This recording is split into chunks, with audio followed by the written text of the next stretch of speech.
క్రీస్తునందున్న ప్రియులకు ప్రేమతో వందనాలు తెలియజేయుచున్నాను. అక్టోబర్ నెల 5వ తేదీ 2025. ఈరోజు దేవుడు మనకు చేస్తున్న వాగ్దానం ఏమిటనగా, కీర్తనల గ్రంథము 124వ కీర్తన 8వ చరణం. భూమి ఆకాశములను సృజించిన యెహోవా నామము వలననే మనకు సహాయము కలుగుచున్నది. ఆమెన్. నా ప్రియమైన సహోదరి సహోదరులారా, ఈ లోకంలో జీవిస్తున్న మనమందరం కూడా అనేక అక్కర్లతో అవసరాలతో బ్రతుకుతూ ఉన్నాం. నిత్యము ఎవరో ఒకరి మీద ఆధారపడవలసి వస్తుంది. ఎవరో ఒకరు మనకు సహాయం చేయవలసిన అవసరత వస్తుంది. మనము కూడా ఇతరుల సహాయాన్ని కోరుకోవలసిన పరిస్థితులు ఎదురవుతున్నాయి. మనంతట మనము అన్నీ చేసుకోలేం. ఖచ్చితంగా ఈ లోకంలో మనము ఆయా సమయాలలో ఇతరుల సహాయాన్ని కోరవలసి ఉంటుంది. అయితే కొన్ని పరిస్థితులు ఎవరి సహాయం మనకు అందనివ్వకుండా అందరికీ మనల్ని దూరం చేసి అందరూ మనకు పరాయి వాళ్ళైపోయి నిస్సహాయ స్థితిలోకి మనల్ని తీసుకుని వెళ్తాయి. నా ప్రియులారా, మనం ఆరాధించే దేవుడు భూమి ఆకాశములను సృజించిన దేవుడు. దేవునికి మహిమ కలుగునుగాక.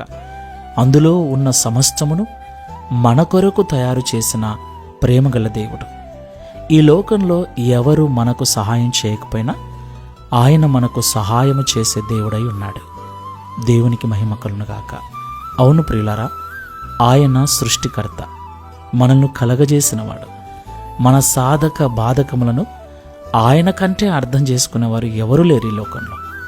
కాబట్టి ఈ లోకంలో మనుషులు మనల్ని మోసం చేసినప్పుడు, మనుషులు మనల్ని చేయి వదిలిపెట్టినప్పుడు నిరుత్సాహపడాల్సిన పనిలేదు. సృష్టికర్త అయిన దేవుడు దినమెల్లా చేతులు చాపి ఉన్నాడు మనకు సహాయం చేయటానికి. కాబట్టి ఆయన ఉన్నప్పుడు మనం ఎందుకు కృంగిపోవాలి? ఎందుకు నిరుత్సాహంగా ఉండాలి? ఆయన పాదముల చెంత మోకరించి, అయ్యా, నేను ఒంటరివాడనయ్యాను, నాకు సహాయం చేయవారు ఎవరూ లేరు, కాబట్టి ఇక దిక్కు నీవే, తప్పక నీ సహాయం నాకు కావాలని అడిగితే ఆయన చేయడంటారా? తప్పకుండా చేస్తాడు. ఆయన వలననే మనకు సహాయం కలుగుచున్నది. ఎస్, ఒకవేళ లోకంలో ఎవరైనా మనుషులు మనకు సహాయం చేసినా వారి ద్వారా దేవుడే మనకు సహాయం చేశాడు. మనకు సహాయం చేయనట్లుగా దేవుడు వారిని ప్రేరేపించాడని మనం గ్రహించాలి. కాబట్టి మాటలు వింటున్న ప్రియ సహోదరి సహోదరులారా, ఈ మాటలన్నిటినీ ఒకసారి నెమరు వేసుకొని విశ్వాసముతో ప్రార్థన చేసుకుందాం. సర్వలోక నాథుడా, సర్వలోక వ్యాపకుడా, సర్వాధికారివైన యేసయ్య, పరిశుద్ధమైన మీ నామమునకు స్తోత్రములు చెల్లిస్తున్నాం. మీరు సర్వము ఎరిగిన దేవుడు తండ్రి. మాకు ఎప్పుడు ఏమి, ఏది, ఎలా కావాలో మీరు ఎరుగుదురు కనుక నీ పిల్లలమైన మాకు నిత్యము సహాయం చేయుటకు మీరు సమర్థులైన వారు, సిద్ధ మనస్సు కలిగిన వారని మాతో మీరు సూటిగా మాట్లాడినందుకు స్తోత్రములు. ఆయా సమయాలలో మేము మనుషులెవరూ మాకు సహాయం చేయలేదని వారి మీద అలుగుతూ, బాధపడుతూ, కృంగిపోయిన స్థితిలోకి వెళ్ళిపోతూ ఉన్నాం.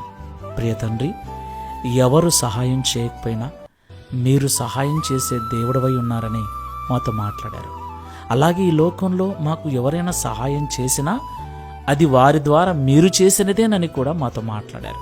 ప్రియ తండ్రి, ఈ విషయాన్ని మేము అర్థం చేసుకొని సహాయం చేయగల దేవుడు మాకున్నాడని కృంగిపోక, మా కష్ట సమయములలో, దుఃఖ సమయములలో నీ సన్నిధిలో మోకరించి నీ సహాయం కొరకు ప్రార్థించుటకు మీరే మనసును అనుగ్రహించి మా ద్వారా మీ నామమును మహిమపరుచుకునమని యేసు నామములో ప్రార్థిస్తున్నాము తండ్రి. Amen. Praise the Lord. God bless you.